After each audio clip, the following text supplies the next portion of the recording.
Hi guys. On Friday we talked about ETL processes and how building some nice efficient ETL processes may make a bit of difference to your business.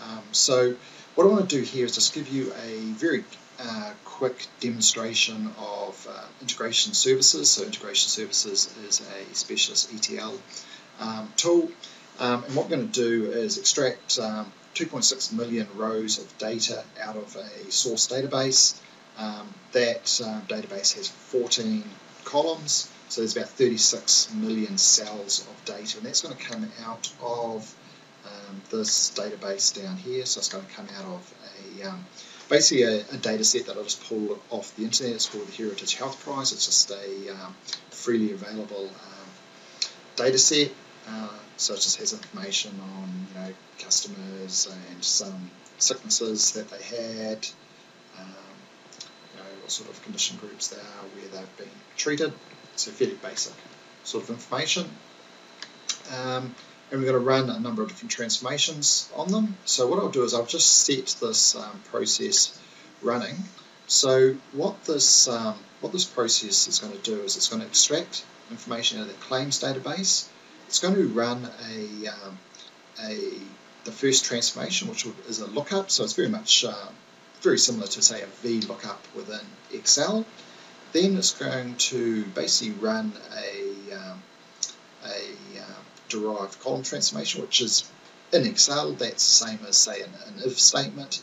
And then it's going to run a filter, so pretty much the same as a filter in Excel. And then it's going to load it into a destination database. So with the, say, an ETL process such as we're running here, most of the tools out there, such as the Microsoft tool I mentioned on Friday, integration services, one of the big advantages they have over, say, some of those desktop tools which have been using Excel and Access to actually extract data and manipulate data.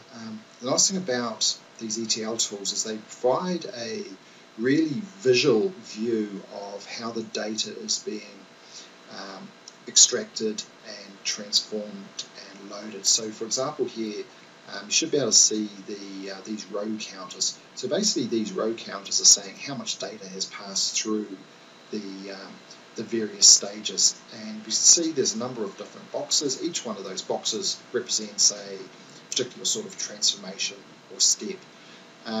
So the nice thing about that is it allows you to see basically in detail what's going on. So for example, we can see this transform filter, which is essentially, like I say, just like a filter in Excel.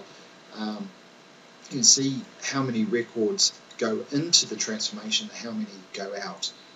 You see that there's a number of records being filtered out. Good thing about these ETL processes, they you can run them on a server, and typically you do run them on a server.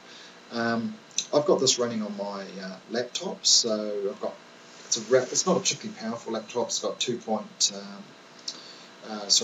gigabytes of RAM on it, but in a server environment it'll also run a lot quicker than this. There's also a whole lot of associated tools which sort of plug in really nicely to, say, Microsoft integration services. Things like the SQL Server agent, which will allow you to schedule jobs. So you, like you've done with the Access database, you can set this to run at say a particular time, or you can have it triggered by a particular event, such as another database being refreshed, or perhaps the message bus setting off a trigger, for example. So it's all pretty simple stuff. It's all driven by you can build it with a graphical user interface. It's very intuitive. The nice thing about it being really intuitive and simple to build is that it allows you to edit it and change change the ETL process as you need. You know, you mentioned that you were changing some of the other systems around the business. It's very easy to update these ETL processes to cope with, you know, say a new CRM system coming in or some other line of business system changing. So it's a tool which, you know, I've found is probably one of the, probably get the greatest return on investment out of any sort of business intelligence investment. With the idea being that, you know, traditionally a lot of analysts spend a disproportionate amount of time just manipulating data into the right sort of structure and extracting them out of source systems. This pretty much takes care of this in a fairly clean process. So once the all the data has been loaded, each box turns green basically as that step is completed. So what we'll see is when I jump across into SQL Server, and I'll just refresh that. There we go. Jump across there. So it loaded into this disease description database. I'll just select the top 1,000 rows. So there we see it's now been populated. So that is a ETL process.